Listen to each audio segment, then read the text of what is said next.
Ja? Okay. Könnt ihr uns alle hören? Line check, line check. Super. Welcome. It's day 2. We're back with Guitar Summit Talk, and our guest at this point is Alexandr Misko. Hey everyone, Warm welcome, please. I'm Alex. Thank you guys. So I haven't asked you this before, but have you been here? Have you been at the event? Or is this your first time? That's not my first time. It's not your first time. Okay, good. Okay, yeah. Well, I can talk a little bit because actually there's a very intimate story for me that's connected to Guitar Summit. Because actually that was my first big event outside my homeland that I was ever taking part in. So and actually that was the first ever Guitar Summit in 2017.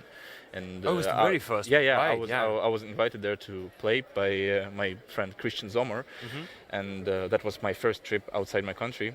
Wow. That's when kind of my touring career started. So that's 6 years ago, and you would have been how old then?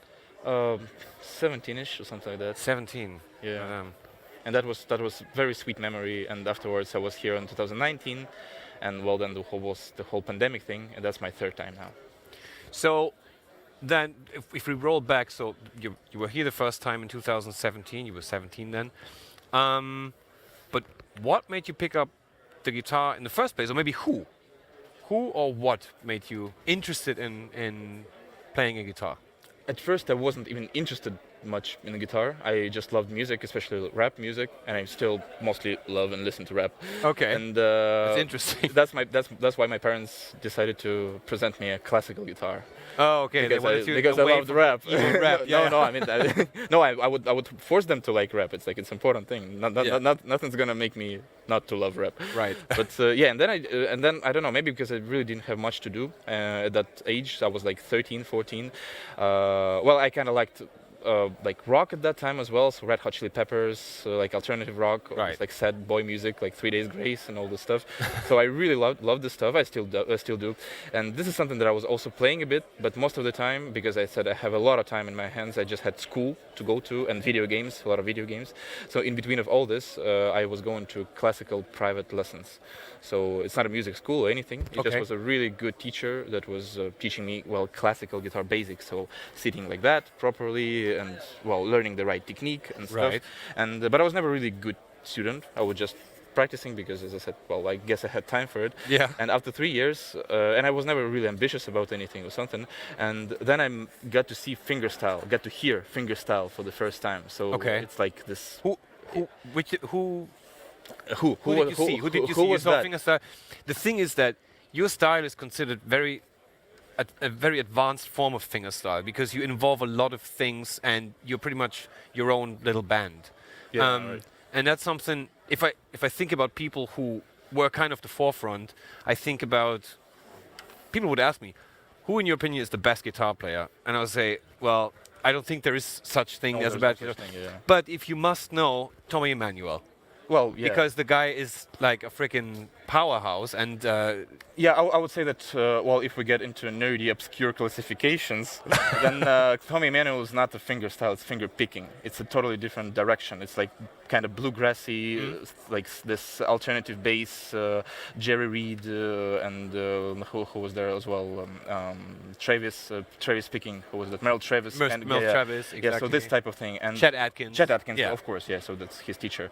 And but what I consider, well, the direction that I took, and that all the other guys who we also know, like Andy McKee, John Gaume, Mike Dawes, all these people, the direction that they took, it comes from the Michael Hedges direction. So Michael Hedges that started doing this in kind of mid-80s, basically alter tunings, a lot of tapping, pickups, different effects, sometimes electric guitar effects. It has nothing to do with what Tommy Emmanuel does.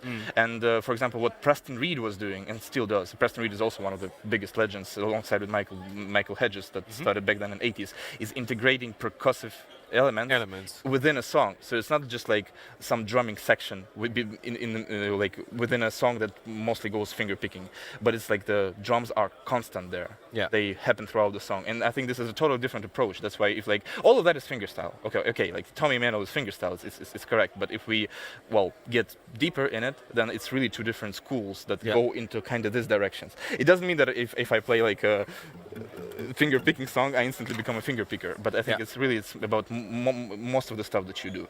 So if you do mostly finger picking, then it's kind of finger picking fingerstyle. You would say traditional fingerstyle. Right. But everything else is kind of called percussive or experimental fingerstyle or new age fingerstyle, whatever. So and the first person that I heard doing that, actually heard, it was Don Ross, so the great Canadian guitarist. Yeah. And what I like the most is not even the technique, because fingerstyle is known to be like very flashy and stuff, but I like the music. I really love the music, and it seems that was the type of music that I really needed in my life back then. You know, like accessible, 3-minute long, original songs, modern, contemporary, original songs for guitar, but it has nothing to do with, like, for example, modern classical music, modern like pieces that's been written for classical guitar. It's something totally different. It's much more pop. It's much more melodic, groovy. Sometimes there are some interesting techniques happening, and that excited me, because actually the first song of Don Ross I heard, it was "Afraid to Dance" song. It's super famous for those people who know Don Ross, but actually it sounds like that. It's a wrong tuning now, but the beginning sounds like that.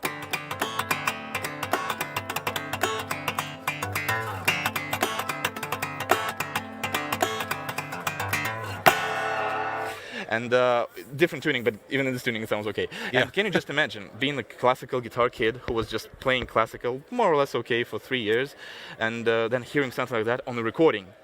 Like how he does it? Like how is it impossible to produce this type of sounds from a guitar without seeing how it's played? It's just it's groovy as well. You know? It's like kind of pushing you. Yeah, it's not like some prepared guitar thing when the just guys sit there with effects and just put different things on the guitar out of rhythm, out of tempo, just creating noise music. Right. It's like it's very structured, right? There's rhythm, there's melody in it, but if you haven't seen these techniques performed visually, and if you've never seen anybody doing that, then it's like it's a mystery. It's a riddle, and that's why when I heard the song, and I was trying to even try to pick it up by ear, and of course it wasn't possible, because if you just haven't tried, if you haven't seen anybody doing things like that before, you would never do it by yourself. It's just at least I'm not that curious. I don't have this thing in my brain when I can just do something that I never seen before. Well, I guess I have to do it now because because I have the fundamentals of how to be super creative. But back then I didn't have that, and that's why I went to YouTube and I found a lot of his recordings, and I fell in love with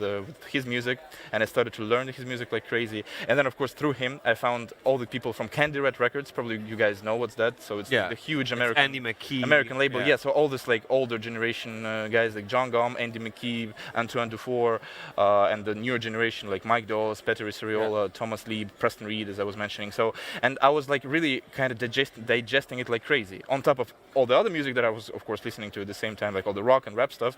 But I fell in love with it so much. So I was just listening and playing all the time. So I was just buying tablatures, learning that, uploading. That's when I started to upload videos on YouTube, because within my community, not community, like let's say friend circle and things, there was really nobody to appreciate it properly, let's say. Of course, people were supportive. Like my friends, and especially my family, has always been supportive to what I'm doing. But since they're not musicians, they're not guitar players, they couldn't really, give me better feedback than then it's kind of limited to some extent that you can get. And my teacher as well, because my teacher was like a classical guitar player, and he kind of didn't some classical guitar guys don't really like fingerstyle thing, and it's totally fine.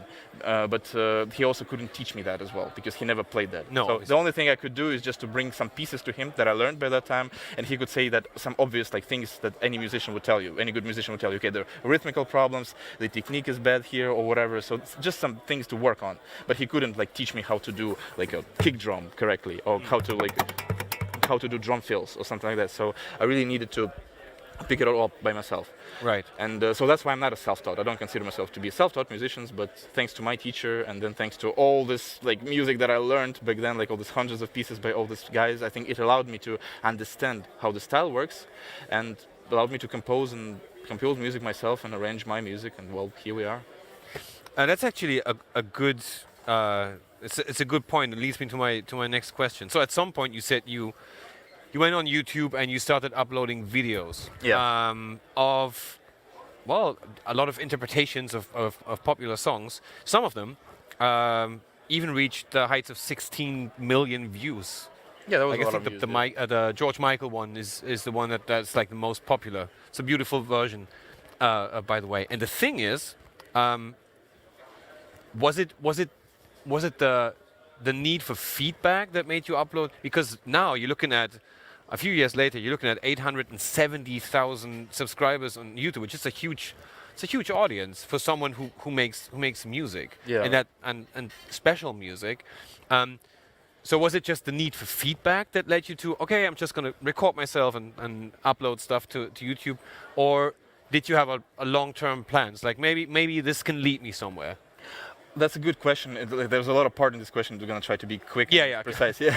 So No at worries. first, I was never ambitious about what I was doing. Like it was never my goal to become like, oh, okay, if I would be like uploading videos on YouTube, then maybe in 10 years I'm gonna become famous. Because I think it's also like even if it would be working out like that, I don't have patience and power will to like really do that for the sake of becoming popular, or not for the sake of own joy. Because still, I think the most important thing why we all start doing music at some point is not because we want to become famous or earn money, but just because we Really?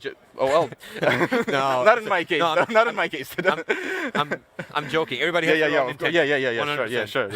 I'm just saying that I think the most important thing why we all start, most of the people start doing music, is just to not really expressing yourself sounds very pretentious when you don't want to share. Yeah, not even want to share. You just I don't know, you just enjoy the process of holding the instrument and plucking one note, because that's all what you can do when you're just a beginner. What's to express there? You have nothing to express. You don't have even any technique, any understanding of how it works. But maybe you just get a guitar and you listen to Red Hot Chili Peppers riff and you get inspired by some song and you want to try to play it, and that's your motivation. And when you in a couple of weeks of struggling, you can just play something like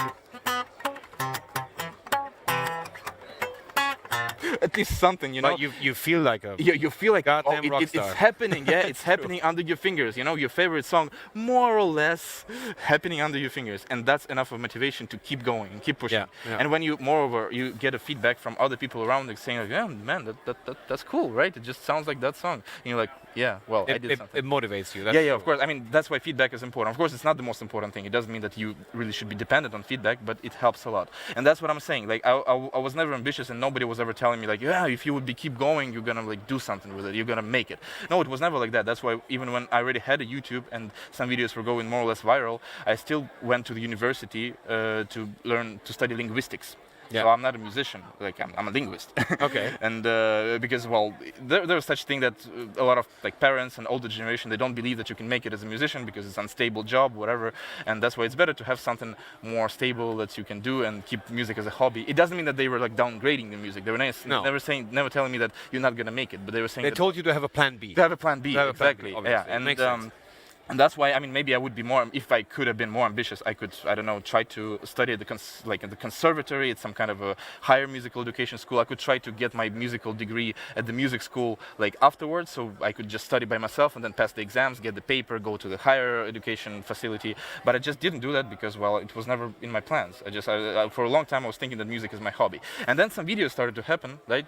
All these old arrangements of mine from 2016, 17, and that was the spark of why I basically started to get invited to play concerts. That's right. Because I was never even thinking that I would be a YouTube musician or whatever. I don't like this being a YouTube musician. I want to be You want to be a musician. Yeah, no, not You're going to be recognized, but yeah. Yeah, I mean, it's cool to have YouTube, but my goal was always to play concerts, and that's why I was really happy that it happened, and that's when I realized, okay, wow, people really want to invite me to other countries to play music. Well, I guess I'm doing something right. Then I'm just gonna keep doing that, and at the same time still studying in the university because the plan B was still on. Yeah. And eventually, at some point I just realized that I already doing music without even really planning to do that or having big ambitious goal, because it just happened. Because Right. okay, you play one concert, then you have another invitation, then you do another video, then you release a CD or something. Of course, you need to be dedicated. It's not, because there's still a lot of work behind it.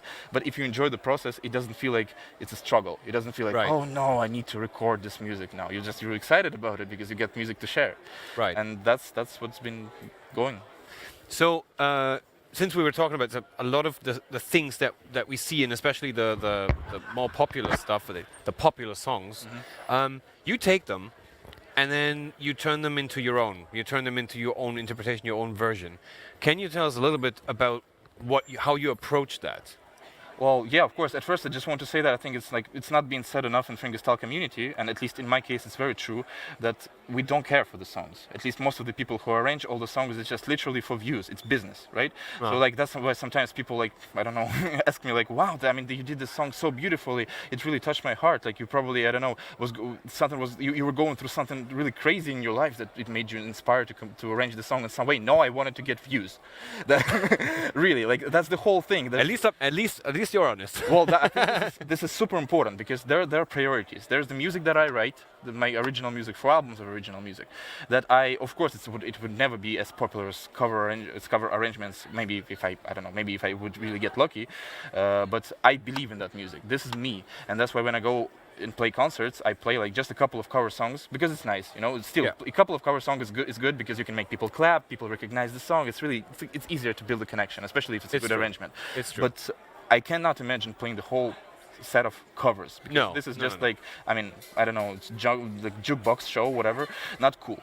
And that's why I think it's important to push your music as much as you can, because I've been inspired by all the generation of players like Andy McKee, Don Ross, Michael Hedges, all these people who, well, were never doing covers. Well, the covers were just sometimes occasional things happening here and there, and it was given They did it as a bonus. They made their own music, and then as a bonus on top of that, Andy McKee did Africa from Toto. Yeah, exactly, and everybody knows Yeah. it because Yeah. it was special, right? Among his original songs that also everybody knows from that era of 2006, 2007, there was Africa, and you mentioned that because that was kind of one arrangement of like, there's another one, Everybody Rules the World, and that's it. Like he literally have 2 or 3 arrangements like throughout his whole career. Right. And they're very special. And but of course with YouTube and all this thing like that, you need to work constantly. We need to do more than 2 arrangements throughout the whole career. But I never really take them seriously. I use them as a vehicle to try out new techniques, to try out new approaches. As you said, like, yeah, you can make the song your own because you don't care for the song and you're not afraid to ruin it. Because I would never arrange songs that I really like because it's like, there are lyrics in the song for a reason, and the lyrics and how it's delivered with the voice is very striking. No matter how virtuoso you are on a guitar, probably you would never be able to replicate all the intricacies of the song. Like for example, I don't know, let's take My Heart Will Go On. It's like so overplayed, so cheesy, right? Like in a circle of musicians, you will say, "Oh, my heart will go on," right? And It's supposed to make you cry. But indeed it is. It's a beautiful song for a reason, and it's so popular for a reason. But not as a guitar arrangement. It's like when you listen to it, when you hear how Celine Dion was singing that, and those exact takes in the studio, how she sang that, it's really touching. Yeah. No matter how you think it's cheesy, it is, how predictable it is, how pop it is, how whatever commercial it is, if you will, it's very striking in the way how it's delivered, in the vocal delivery with the words, and you can relate to it, right? That's what music should do. But when you just take this concept in the melodic sense, I think, well, there are just very rare exceptions when the cover is better than the original, and maybe it should not be better, it should be different, but still it loses the power, a lot of power when there's lyrics, and that's why I think, well, I would just ruin my favorite songs if I would be taking my favorite songs. I mean, the only exception is rap music, though. Because you cannot imitate rap with notes, so then you need to rap yourself. It means that you can, well, play the music, or like in the fingerstyle technique, using all the drums and stuff, but you can rap on top by yourself. So this vocal delivery is not being lost. Even if it's a bit cringy, even if you wouldn't be able to do it better than Eminem, but the attempt is there. But the attempt is there, and it's cool just by the simple fact that it's still one guy with a guitar. Or like whatever, one guy on the piano, or one guy with some instrument that allows you to play this music, and I think this is something cool. But of course it's a great vehicle to get the audience, and then while the audience would be checking your cover songs, you would hope that they would want to dig deeper into you. If they really enjoy your music, they would probably want to really get to know your approach about it, and like why you're doing covers, or like why there's so much of original music that maybe is not being noticed. And this is like, I'm not saying that my original music is genius and I'm just like hate everybody that nobody notices that. There's a lot of people who play my original music. I'm really happy about it, and maybe just not as good enough yet to really go viral, to really make people outside the guitar community to notice that. But that's another reason to work hard. That's another reason to release 4 more albums. You said it, but you said it yourself. People have a certain connection to the song that you're covering, they're making a cover of, and then at some point they're going to find a connection to your songs. Exactly, you know? And maybe through that cover song. Yeah. And that's the ultimate goal. Exactly. That's the ultimate goal. Talking about guitars. I've seen a couple of guitars in different videos, but recently you released a signature guitar with Baton Rouge. Yeah, exactly. Can you tell us a little bit about that? Was that a long process? Did you have several prototypes? how's the work process of getting the model? I'm really excited about it, and I'm super thankful to Baton Rouge that we actually managed to do this project. So at first, it's a very long process. It took us like almost 4 years. And actually, you guys, if the cameras can see this guitar properly, this is what we did first. This is the Frankenstein. It's the so-called Frankenstein prototype, Baton Rouge, whatever. And this is like. This is very special. It's like unique. Like nobody ever in the world has it. And it's not because like I'm so special. I don't know how to play it either. I'm just like this. Okay. It has the features that nobody else in the world has. So it has 3D tuning systems. There's one on the headstock, these levers that you can see that look like capos. There are banjo tuners behind the neck that you can also tune. And there's bridge that you can tune on the lower side. There's a special drum system on the lower side as well. There are 7 pickup signals coming from the guitar, and there are carbon fiber tubes inside of the guitar. You cannot see them, but there are tubes like that going through whole the body to make it stable, because you need to change the tunings on the fly all the time.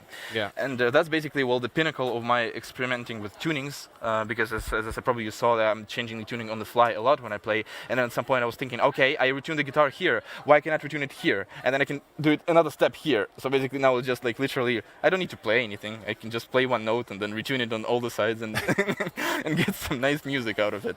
So on top of other things that still work perfectly is drum kit, because it's the fingerstyle. There's a lot about drums, but the thing is, it's very inaccessible. It's very hard to play. It just looks cool on my videos when I just take it and I play it, but actually, nobody knows that I need to spend 15 minutes before that checking all the systems and making sure it's in tune. So it's really, really demanding. If you're not like a nerd like me who just really like passionate about it, then probably you wouldn't want to do it. And why? I would get lost. I'm honest with you. As I saw you tune that thing before, and I was like, what the hell is he doing? I was like, I did. Well, no, it takes time, and anybody can do that. The question is if they would need, if there's a need to do that in the context of your own music. Because in my context, okay, I compose music specifically for that guitar, and but you compose music for something else, so with different technical goals. Why you have to do this? And that was the idea for this signature guitar. So this is like a Frankenstein prototype, and this is the simplified and more accessible and more of affordable version of that guitar.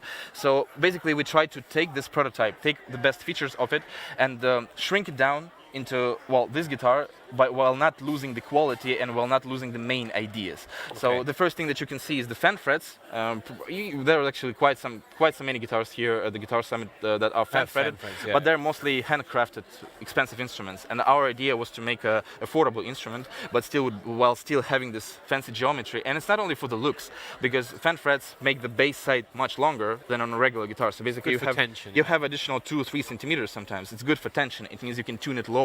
Yeah. It means that the strings stay more stable in any tuning, even if you play very hard. So basically, it means that you just play guitar as it is, but it sounds a bit more in tune than normal guitar, which is like super cool. And also, it's on top of that, it's pretty comfortable to play. Like a lot of people are afraid that, oh no, like I never tried fan frets, probably I'm gonna get lost, or I need to get used to. Actually, not really, because it really follows your wrist motion nicely. It does, yeah. Unless if you're really a fan of F sharp, of F major chord, and you play it if you play it in every song, if you like F major, F major bar chord, that's then okay. Then you would need to get used to it, because you would need to bend your finger a little bit. But that's just don't play F. Play it like that. Play it like that, right? Play it up. Play it more up. And. That's the most striking part, and there's 3 wood combination. So this is the walnut, this is the rosewood, this is the Sitka spruce, because I really like how sparkly it sounds. And what's more important, it's the real acoustic guitar, because this is not. It's like there's so many reinforcements there and so many things on top that it barely sounds acoustically. If you strum this guitar, there would be barely any sound. It's like semi-acoustic, even though it's big, even it looks like an acoustic guitar. In fact, it's not really. Okay. But this guitar,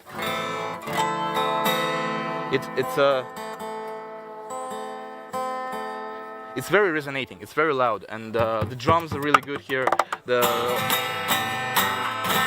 All the strumming and everything is all there.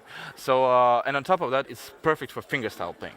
And moreover, we still wanted to keep some of these fancy tuning systems on this guitar as well. So what we have here, what we offer with Baton Rouge, is the 2 banjo tuners that you can see here. They are for changing tuning on the fly. So I have the black screw here, and I have the silver screw. So at first I go to the higher note, I screw it with the black screw, and now it's fixed, and I cannot go higher. Then I go to the lower note, and I screw it with the silver screw, and I cannot go lower. And now And now the tuning peg moves only within these two positions. The same goes for the second string. I just need to make sure it's in tune.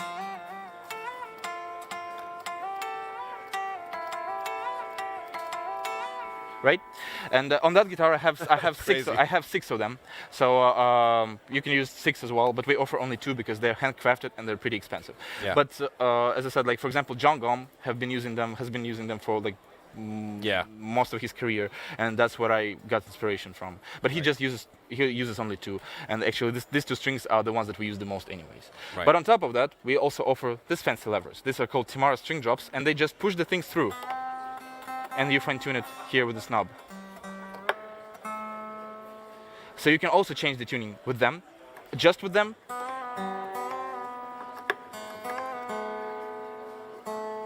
or with both systems together. So at first with the banjo tuner,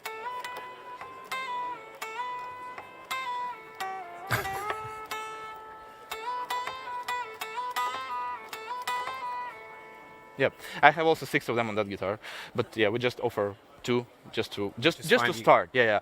And also the pickup. The pickup here is just a Fishman Rare Earth blend. It's a microphone combined with magnetic pickup. Magnetic pickup is super important for an acoustic guitar, even though it feels a bit counterintuitive why we need a magnetic pickup that picks up only strings like on an electric guitar. But it's very important because if you play all the tapping, all tapping, harmonics, everything is much clearer, much louder, and it's easier to control because instantly in your mix you have your guitar player, so just strings. And it's also a good blend. I've experienced myself that as a microphone and magnetic is a good blend. Yeah. And the microphone is for picking up all sorts of drums. So you have the strings separately that you can control the volume of the strings either here with the fancy roller knob, or here with a double cable that you can split on the other side as 2. So it's called Y cable. And this system is already enough for starting your percussive fingerstyle journey. And that's the whole idea for this guitar. We really didn't want to do the same things here because this is really my journey. This is something that I came up with, and probably nobody really needs to have the guitar built the same, even though I know a couple of people who literally built the same guitar because they really wanted to have everything the same as here. And that's really exciting to see that some people really get inspired so much that they want to do the same thing, and I'm like, wow. But because think about it.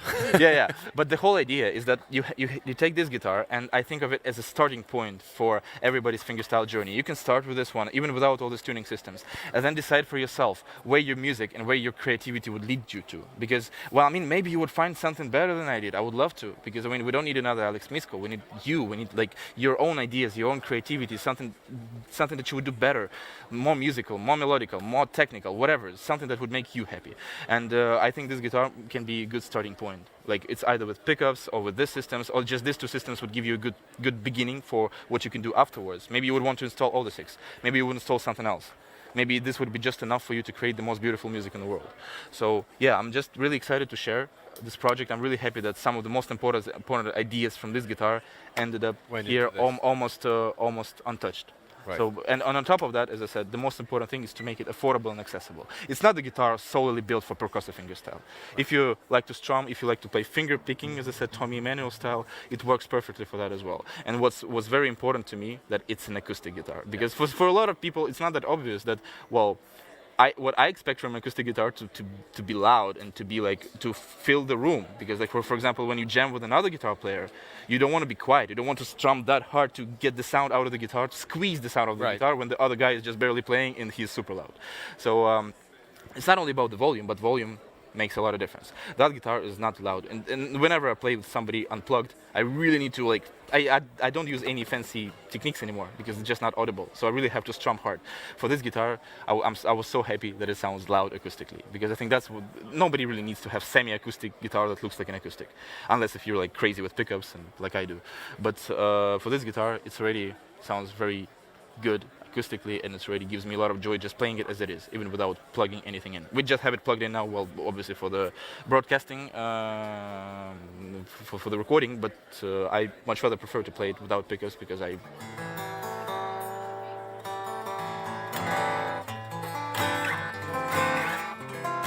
Oh, that's almost in tune.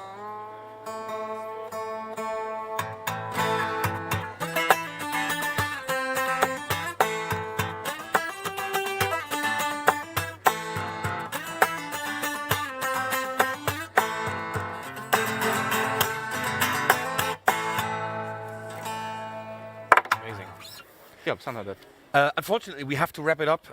Sure. We're a little bit overdue, but Yeah, I'm sorry. Alexandra, thank you for taking the time to share a little bit of your story and obviously the story of the guitar as well. Yeah, sure. And It's a pleasure. I wish you all the best. Enjoy the show. Thanks you guys for tuning in.